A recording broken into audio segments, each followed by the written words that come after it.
Well, despite the clouds that started streaming in the middle of the day today, we had a pretty pleasant Thursday across southwest Idaho. We landed in the mid-40s in Boise and Mountain Home. Twin Falls hit 46 today and a pretty seasonable winter day, 30. The observed highs from McCall and Stanley. And hey, today will play on repeat over the next several days as high pressure remains in control. I have no valley precipitation on the horizon, at least through the first week of February. And all of that put together probably already tells you that I do expect an inversion to make a return as we head into this weekend and into early next week.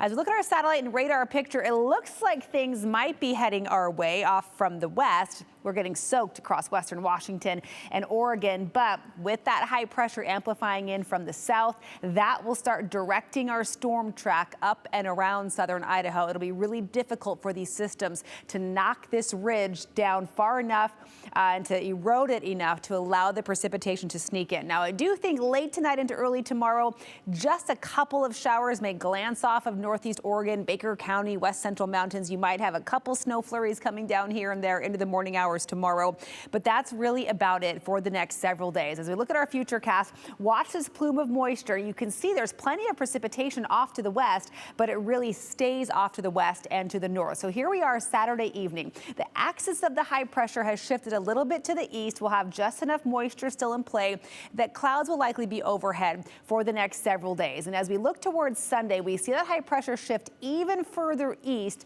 That could open the door overnight Sunday into Monday for the northern portions of our viewing area. So again, northeast Oregon, west central mountains to pick up a couple more showers. It's not looking real likely at this point, but it's possible. None of that moisture that will make its way as far south as the Treasure Valley. So hey, if you need something to look forward to, if an inversion is really not your jam, we have later sunset times coming in. In fact, by next week, February 4th, our first 6 o'clock sunset of the season, and then almost a month after that, by March 1st, the sun is staying up until about 6:33 in the evening. So longer days, if you will, or more daylight coming our way during the month of February. That's some good news. Now, tomorrow morning across the region, there's a possibility again of some patchy fog with some moisture in the lower levels of the atmosphere. Look at high temps in the Magic Valley, 47 in Twin Falls. So despite the cloud cover, nice mild conditions tomorrow. We'll hit the low 40s in Sun Valley and Haley, evidence of that milder air aloft. Up near 40 for McCall, Donnelly, and Cascade. An overcast but mild kickoff to the Winter Carnival in McCall tomorrow.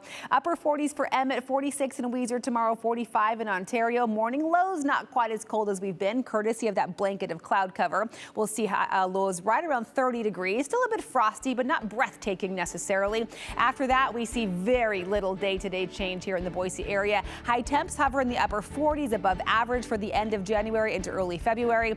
Groundhog Day is Monday, but I think with the persistent day-to-day outlook here in the 7-day forecast, it might feel like Groundhog Day each and every day. We'll be right back.